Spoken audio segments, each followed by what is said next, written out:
Bien, hoy vamos a tratar un tema que nos incumbe a todos. Buenas tardes, para quien no me conoce, Jesús Miguel Peralta, enfermero técnico en emergencias médicas. Hoy vamos a tratar un tema que nos incumbe a todos mientras estamos trabajando en este medio. Todos sabemos que el medio en el que estamos es un medio nuevo para el ser humano, ya que la altura a la que nos encontramos realizando tareas es una altura no adecuada para la vida humana.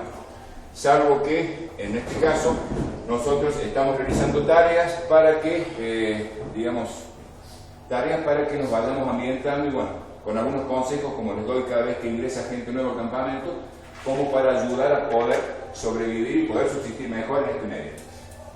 Aquí vamos a ver un poco lo que es el mal de altura. Es una enfermedad causada por el bajo contenido de oxígeno en la sangre, eso lo sabemos todos. Generalmente benigna, aparece en el ser humano no aclimatado, es decir, en el ser humano que no está habituado a vivir en las alturas. Tiende a resolverse en unos pocos días y puede presentar formas graves, edema agudo del pulmón y edema cerebral en las peores de las manifestaciones. ¿Qué es la presión atmosférica? ¿Por qué el mal agudo de montaña? La presión atmosférica es el peso que tiene el aire en el medio ambiente, en el ambiente en que nosotros nos manejamos. A nivel del mar, la presión atmosférica es de 760 milímetros de mercurio. En la ciudad de San Juan, donde la mayoría de ustedes viven, la presión habitual es de 900. La presión donde estamos es de 900, digamos en San Juan, y la presión atmosférica en esta zona, por la altura, es entre 660 y 700 milímetros de mercurio. Hay una gran diferencia en la presión. En la cordillera, donde hay una altura de 3.500 a 5.000 metros, la presión ronda entre los 400 a 500 milímetros de mercurio. O sea, si nos vamos un poquito más arriba, la presión atmosférica disminuye sobre nosotros. El porcentaje de oxígeno es del 21%, eso lo sabemos, es el aire habitual que respiramos. Allí podemos ver una tabla en la que tenemos graficada de acuerdo a la altitud. A nivel del mar, 760 milímetros. La presión parcial de oxígeno es 159. A la altura que estamos nosotros, cerca de los 4.000 metros, la presión de oxígeno es de 96. O sea, fíjense, casi mucho menos de la mitad ha disminuido la presión atmosférica. Por eso cuesta tanto que se realice el intercambio de oxígeno, el intercambio respiratorio en nuestro sistema respiratorio. La deshidratación es otra causa que acompaña al mal agudo de montaña. Esta situación se presenta cuando no tenemos la cantidad suficiente de líquido circulando en la sangre y nos dan síntomas muy parecidos al mal agudo de montaña. Ya vamos a ver cuáles son esos síntomas. La única solución posible es la toma de agua. Eso lo sabemos y eso es el consejo que damos permanentemente a medida que van realizándose los controles. La ingesta de líquidos. Compensar la pérdida que en la altura es mayor, ya que el viento nos quita calor con el simple contacto con nuestra piel. Por eso otro de los consejos que uno da es evitar estar desabrigado, evitar exponer la piel lo mayor que podamos, la mayor cantidad posible que podamos a la inclemencia del clima. Por más que haga calor, sabemos que el tiempo en la cordillera es frío y seco y va a absorber la humedad de nuestra piel. Por lo tanto es importante cubrirnos, usar protectores solares, digamos todos los medios que se nos dan o que están a nuestro alcance para poder protegernos de eso. Recordar que el aire de la cordillera es siempre frío y seco, como lo dice allí en la pantalla. ¿Cuáles son los síntomas y signos de lo que estamos hablando?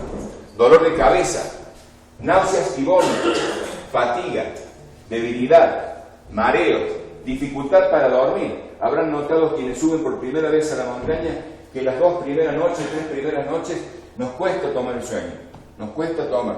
Después de la tercera noche ya uno generalmente se habitúa y puede descansar un poco mejor. La dificultad respiratoria lógica.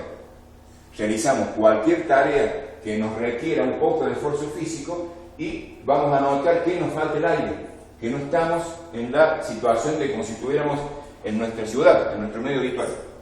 Dolores musculares. Esto viene acompañado por la misma falta de aire que tenemos. Los músculos no pueden oxigenarse y comienzan los dolores musculares.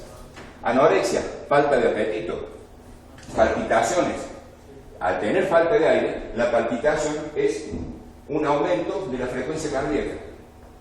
¿Para qué? Para compensar. Y palidez. La aclimatación, ¿qué te emite? Comienza el mismo momento en que se tiene contacto con la altura. Habitualmente el ser humano podría subsistir en estos medios de dificultad si hiciera ascensos controlados, es decir, si fuéramos haciendo ascensos por etapas.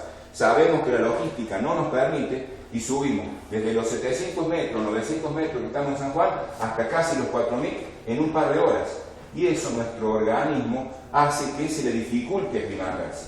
Si este ascenso lo hiciéramos en 2 o 3 días, sería mucho más fácil la aclimatación y no tendríamos los síntomas que se nos presentan.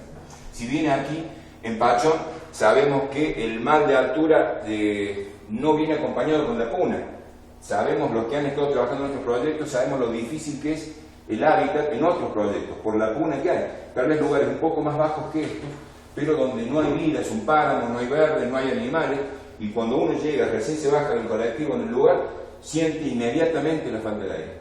Un hecho común, como es agarrar una valija y querer correr un par de metros para entrar al edificio porque afuera está frío, es suficiente para llegar a la puerta y encontrarlo con ¿qué nos pasa? Juego al fútbol abajo 2 horas sin problema, de acá corrí 2 metros y ya estoy muriendo. ¿Qué es eso? La falta de aclimatación que tenemos. Como decía, comienza el mismo momento en que se tiene contacto con la altura y el tiempo en que un individuo logra tener un ritmo cercano al habitual es muy variable, aunque hay un mínimo de tiempo que ronda entre los 2 y 3 días. Ese es el tiempo que normalmente una persona tiene que aclimatarse.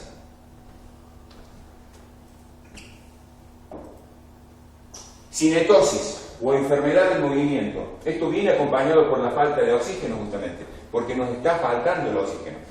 Se caracteriza por tener síntomas casi idénticos a los provocados por el mal de altura, aunque el comienzo de los signos y síntomas son sutilmente diferentes, y digamos, hay un poco de diferencia. La cefalea es leve, moderada. Los mareos pueden ser teniendo los ojos abiertos o cerrados. Por lo general, una persona que está mareada, cuando cierra los ojos, el mareo cede porque no está, digamos, observando el medio que lo rodea. Y al cerrar los ojos, su centro nervioso ya se estabiliza y el mareo cesa. En este caso de la cinetosis 1, manteniendo los ojos cerrados, el mareo continúa. Esa es la diferencia. Vómitos de origen central. No es el vómito que me siento mal del estómago y devuelvo. Es el vómito que yo siempre lo comparo como con las películas de terror, la película Exorcista, el vómito neurogénico central, es decir, que de pronto la persona, de bien que está hablando, larga el chorro de vómito. Eso es un vómito que hay que prestarle mucha atención, primero para esquivarlo, segundo porque tiene consecuencias serias para el que vomitó, porque hay un problema neurológico grave. Bien, complicaciones severas en el mal de agudo de montaña. El edema agudo de pulmón es una de las patologías más serias que se nos pueden llegar a presentar estando en la altura. El paciente va a tener la sensación de falta de aire, una tos seca, luego comienza con una tos productiva, una expectoración rosada. Esa expectoración rosada no son secreciones ni son mocos, no es nada más ni nada menos que plasma, que la sangre filtrada que entra al pulmón. ¿Se entiende? Ruido de burbujeo, cuando la persona respira, como le dicen, tiene dificultad respiratoria, es asmático. En el asmático uno siente el silbido, un típico gatito. ¿Por qué? Porque están cerrados los bronquios y al hacer fuerza el aire para ingresar, produce ese sonido, que sibilancia o ronco. En el caso del edema agudo del pulmón, el ruido de la respiración va a ser similar a si estuviéramos soplando con una pajilla, con un canito de agua. ¿Por qué? Porque los pulmones están llenos de líquidos y al entrar aire produce ese movimiento, ese burbujeo. Puede ser mortal si no se trata, porque ya hay una insuficiencia cardíaca asociada a este mal. ¿Cuál es la otra complicación? Esto yo atendí 2 casos, no en este proyecto, en otros proyectos. El edema cerebral de altura, el ECA. Cambios del nivel de conciencia, la persona de bien que está empieza a sufrir falta de estabilidad, desorientación, puede llegar inclusive hasta no saber qué está haciendo. O de pronto puede tener una pérdida de conocimiento y comenzar con convulsiones. Puede alucinar, mareo, pérdida de equilibrio, como hacía referencia, no come, no habla, no contesta preguntas. Esto es cuando comienza con el edema. su cerebro comienza a hematizarse, comienza a inflamarse y la persona empieza a perder la voluntad de hacer lo que habitualmente hace. Puede ser mortal si no se trata. El caso que me tocó tratar fue marzo, abril, en abril del año pasado. Un paciente que nos convulsionó, nos hizo un paro respiratorio en el policlínico, se lo intubó, se lo medicó, se lo bajó. Cuando llegamos hasta Tucumán, que es el puesto más bajo, la persona empezó a respirar y cuando llegó a San Juan se le sacó el tubo, al otro día se le dio alta. Fíjense en cómo, cuando quitamos el factor que produjo la enfermedad, el paciente se soluciona. El paciente se recupera rápido. Cuidados en la altura. ¿Qué cuidados tenemos que tener? La hidratación. Consumir, acá dice 2 litros de agua por día, que no sean gaseosas, mate o té. Yo siempre recomiendo 3 o 4 litros. Mientras más agua le metamos a nuestro organismo, mucho mejor estando en la altura. Comida, sobre todo cuando llega al proyecto o al campamento, comer liviano, evitar las comidas pesadas. Consumir hidratos de carbono, como pasta, se va a digerir y eso va a hacer que la persona que ha estado consumiendo, al momento de irse a descansar, le va a costar y va a tener problemas para poder dormir. Sácame el chico y sácame acá. Cigarrillo. El humo del cigarrillo puede agravar la falta de oxígeno en la sangre. Eso lo sabemos. Nos va a quitar oxígeno. Si bien, yo siempre digo cuando sube, cuando les pongo el oxímetro y los controlo, siempre cuando dan altos niveles de oxigenación en el primer control de oximetría, les pregunto, ¿son fumadores? Y por ejemplo me dicen, sí, somos fumadores. ¿Por qué esa diferencia? Porque el fumador está acostumbrado a manejar bajos niveles de oxígeno. Entonces, los primeros días en el campamento le pueden resultar mucho más fáciles que al que no fuma. Pero, ¿qué ocurre? A cualquier actividad normal, si abajo se quitaba por el cigarrillo, arriba se va a quitar el doble, por la falta de oxígeno. ¿Qué es importante? El descanso, las horas de sueño. Es muy importante, uno debe cuidarse, tratar de mantener las horas de sueño. Eso es muy importante para que el organismo se recupere. Radiación, otro elemento a tener en cuenta por la altura. Recordemos que la capa de atmósfera que nos protege es mucho más delgada. Tenemos 4 kilómetros menos que lo que tenemos abajo. Estamos 4 kilómetros más arriba.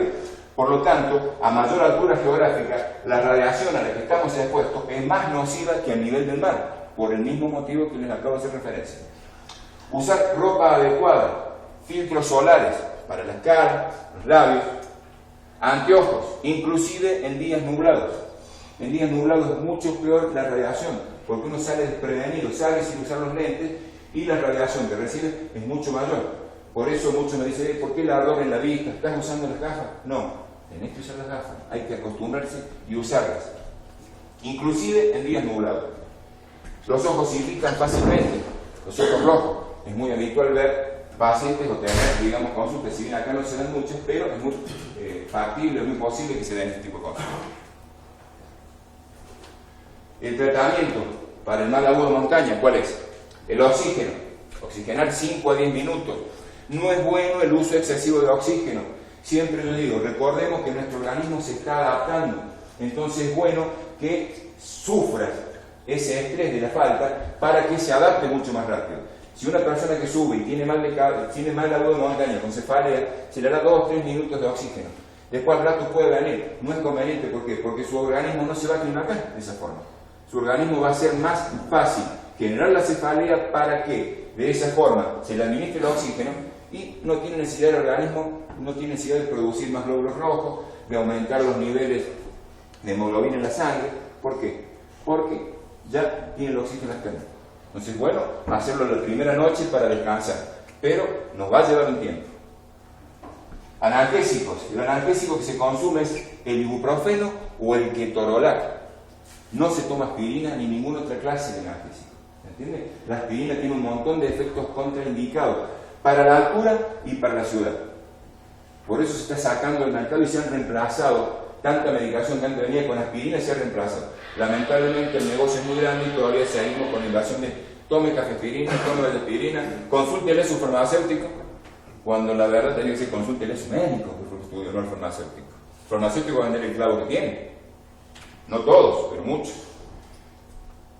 La hidratación abundante.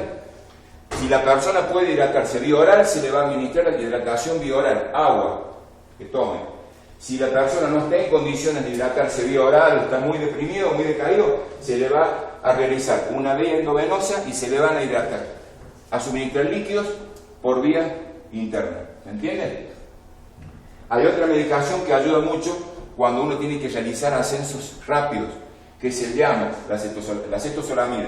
Es una medicación que utilizan los grupos de rescate y grupos que de pronto, de tal nivel del mar, tienen que subir a 5.000, 6.000 metros para hacer una tarea, entonces consumen esto. No es conveniente en el resto de los casos, salvo que tengamos que hacer un ascenso urgente y la persona esté con una cefalea persistente que no se da con el oxígeno, recién allí le administramos el diagnóstico. Corticoides, por indicación médica.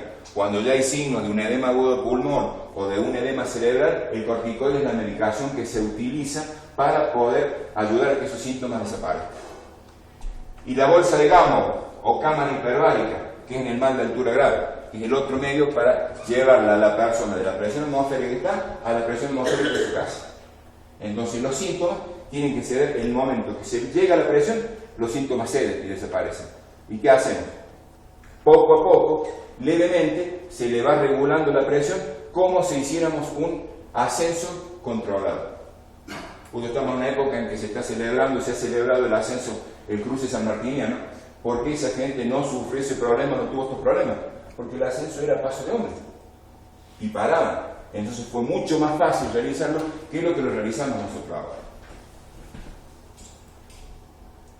Muchas gracias por su atención. Si tienen alguna pregunta o duda.